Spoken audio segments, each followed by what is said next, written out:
Good morning, students. Yesterday we do the topic resistance in series and resistance in parallel, and also discussed about the superconductivity. Today we will discuss the relation between internal resistance, that is denoted by small r, EMF, and terminal potential difference of a cell. देखो, internal resistance of a cell जो हमने कल discuss किया था वो क्या होता है? It is the resistance offered by the electrolyte. Internal resistance क्या होता है आपका? Resistance offered by the electrolyte and electrodes of the cell to the flow of current is called internal resistance. जो इंटरनल रेजिस्टेंस है वो किन किन factors पे डिपेंड करेगा? Nature of the electrolyte, distance between the electrodes. ठीक है. Internal resistance is fixed for a given resistance. जो भी आपका फ्रेशली प्रिपेयर्ड सेल होता है उसका इंटरनल रेजिस्टेंस क्या होता है? जनरली स्टार्टिंग में इंटरनल रेजिस्टेंस क्या होता है? Low, but its value increases as we draw more current from it. internal resistance of a freshly prepared cell is low, but its value increases as we draw more and more current from the circuit. देखो, आप इसको इनमें हमें relation निकालनी है. Internal resistance, it is the resistance offered by the electrodes and electrolyte of the cell. EMF is maximum potential difference. हमने पहले discuss किया था. Electromotive force, the force which pushes the electrons in a conductor is called EMF, electromotive force. Yeah, work done by the unit charge in a closed circuit. Or terminal potential difference. Terminal potential difference is the potential drop across the terminus of cell when a current is drawn from the it. इसको discuss करने के लिए, relation निकालने के लिए, suppose कर लिया आपके पास एक सेल है जिसका इंटरनल रेजिस्टेंस R है और इसके साथ हमने एक एक्सटर्नल रेजिस्टेंस लगा लिया जिसका एक्सटर्नल रेजिस्टेंस है R. ठीक है. सपोज आपके पास इसमें से आई करंट फ्लो कर रहा है. इसमें से E is the EMF of the cell. ठीक है. R is the internal resistance of the cell and here R is external resistance. तो आप E को क्या लिख सकते हो? E is the EMF. EMF क्या होता है? EMF work done by the cell in carrying a unit charge. EMF की डेफिनेशन क्या थी? Work done by a charge in carrying a unit charge from along the close circuit. ये किसकी equal होगी? आपकी work done in carrying a unit charge against, यहाँ से जो जितना वर्क डन होगा against external resistance plus work done carrying, ये पॉइंट ले लिया हमने A to B. EMF किसकी इक्वल होगी? Work done by the cell in carrying a unit charge along close circuit is equal to work done किसके अलोंग? External resistance के along plus work done across the cell against internal resistance. तो आपने EMF को हम लिख सकते हैं, this EMF is work done by charge is called potential difference. तो unit charge along A to B को लिख दिया मैंने V. जो एक्सटर्नल रेजिस्टेंस के अक्रॉस वर्क डन हो रहा है वो मैंने लिख दिया work done by charge potential difference V, potential drop. और सेल के अक्रॉस मैंने लिख दिया V डैश. तो E को E, V क्या है? एक्सटर्नल रेजिस्टेंस के अक्रॉस पोटेंशियल ड्रॉप. इसको मैंने लिख दिया V क्या होता है? IR. V dash, V dash क्या होगा? Across a cell I small r. IR plus R is E. E is equal to IR plus R हो गया. तो यहां से हम E equal to IR plus R, तो करंट की वैल्यू निकाल सकते हैं. That is ER plus R. This is the value of current in the circuit. Current इतनी करंट की वैल्यू होगी सर्किट में. तो दिस V क्या था आपका? Cross external resistance. This is the terminal potential difference. Terminal potential difference is the potential drop across the terminal of cell when current is drawn from the it. इस resistance के across जो भी आपका current draw हुआ, तो V is equal to, V की value को क्या लिख सकते हैं, V is equal to I R E by I की वैल्यू यहाँ से पुट करेंगे, तो this is the terminal potential difference. E is equal to V plus V dash, तो E minus V dash is equal to V, V is terminal potential difference, E minus V dash क्या था, potential drop across this cell, I R is equal to V। तो आप लिख सकते हो V equal to E minus I R. Terminal potential difference is always less than the EMF of the cell, E minus I R, V equal to E minus I R. तो यहाँ से हम एक और चीज़ निकाल सकते हैं, यहाँ से आपके पास क्या आ जाएगा, R निकाल लो, यहाँ से R क्या आ जाएगा, E माइनस V बाई में I, और I की वैल्यू क्या है आपके पास, V अपॉन R। तो यहाँ से आपके पास आ जाएगा E minus V into R। तो ये रिलेशन है आपकी इंटरनल रेजिस्टेंस और एक्सटर्नल रेजिस्टेंस के बीच में। तो एक तो आपको ये रिलेशन याद रखनी है, V equal to E minus I R, and second this. Okay, now we will study the expression for cells in series, combination of cells in series and parallel। First हम करेंगे कि टू सेल्स लेते हैं, to sales को connect करते हैं series में। To sales को किस में लगाना है हमने, सीरीज में। सीरीज में सेल को लगाते हैं, कब सेल को कहेंगे कि सीरीज में कनेक्ट है, when negative terminal of one cell is connecting to the positive terminal of other cell and so on, then the cell is connected to be in series. जैसे कि आपने इस तरह से कनेक्ट कर दिया, ये आपका फर्स्ट सेल है E1 जिसकी EMF E1 है और इंटरनल रेजिस्टेंस है इसका R1, इसकी EMF E2 है, इंटरनल रेजिस्टेंस क्या है R2। ठीक है, 2 पॉइंट्स के साथ कनेक्ट कर दिया, this point is A, this point is B and this point is C। पहले हम लिखेंगे potential, terminal potential difference VAB, terminal potential difference. जब भी आप, ये सीरीज कॉम्बिनेशन है, लेट आपका इसमें से आई करंट फ्लो करता है, करंट की डायरेक्शन क्या होती है, पॉजिटिव टू नेगेटिव, पॉजिटिव से आउटवर्ड। ठीक है, अब आपके पास आपने क्या निकालना है कि सीरीज में नेट EMF कितनी होगी। ठीक है, नेट को आप इस तरह से एक्सप्रेस कर सकते हो, E इक्विवेलेंट R इक्विवेलेंट और किसके अक्रॉस आएगी, P और C के अक्रॉस, ये नेट है आपकी। ओके, अब यहाँ से पोटेंशियल ड्रॉप अक्रॉस AB लिखती हैं, तो V क्या, हमने यहाँ से एक रिलेशन निकाली थी, V इज इक्वल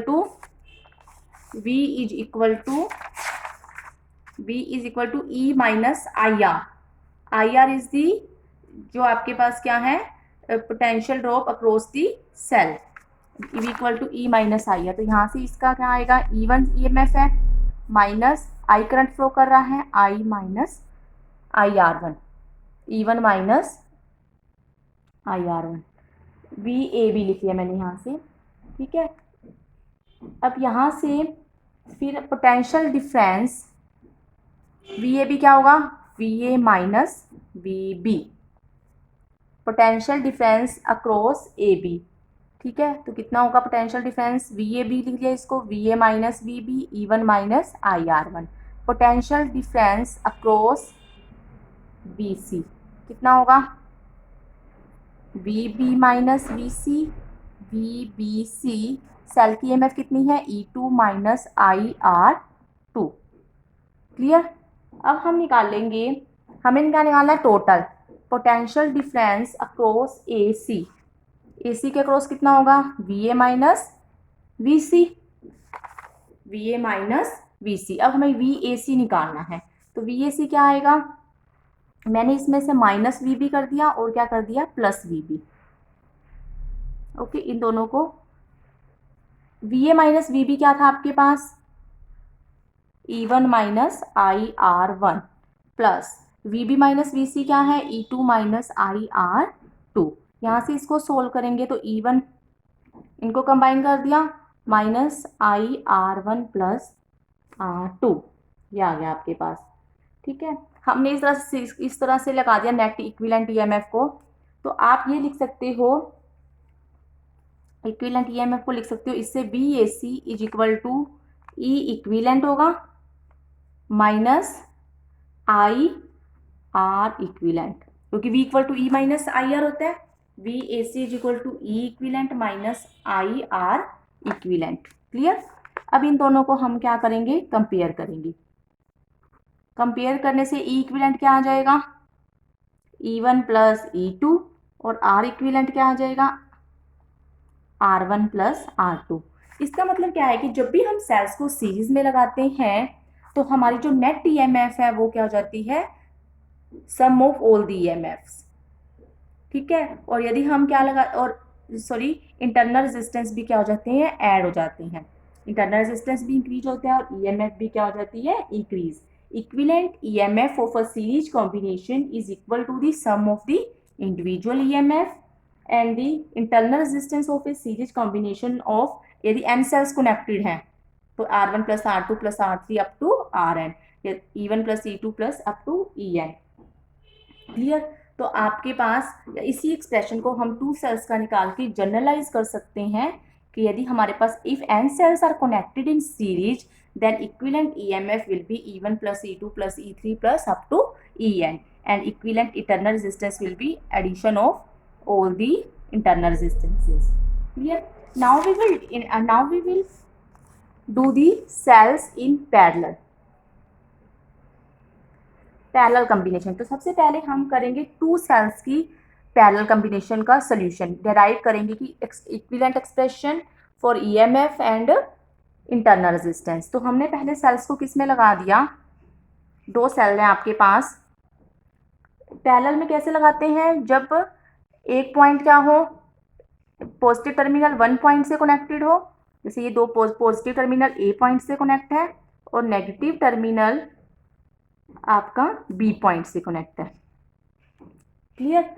तो आपके पास यहाँ से क्या आ जाएगा, ये आ जाएगा, ये पॉजिटिव से आउटवर्ड में डायरेक्शन ले लेंगे, नेगेटिव के इनवर्ड में। ठीक है, मान लिया पहला सेल है जिसकी ईएमएफ E1 है, इंटरनल रेजिस्टेंस R1 है। सेकेंड सेल है EMF E2, internal resistance R2। और यहाँ से आपके पास सपोज कर लिया I करंट एंटर करे, यहाँ कितना जाएगा I1, यहाँ पे I2। ठीक है, यहाँ पे I1 और I2, I1 plus I2 combine होके क्या बना रहे हैं, I। ठीक है, जितना एंटर कर रहा है उतना ही बाहर जा रहा है। तो आपके पास ये आ जाएगा। इसी तरह से हम करेंगे इसको निकालने की कोशिश करेंगे। ये आपके पास पॉइंट है A और ये क्या है B।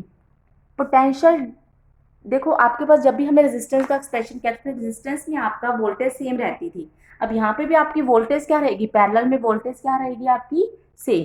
Potential difference between the terminal as the cells are connected in parallel, potential difference V must be same across the both the cell. इनके अक्रॉस पोटेंशियल डिफरेंस क्या है, सेम। तो पोटेंशियल डिफरेंस क्या होगा, पहले लिखेंगे potential difference across first cell के cross potential difference कितना होगा, VAB इतना ही होगा।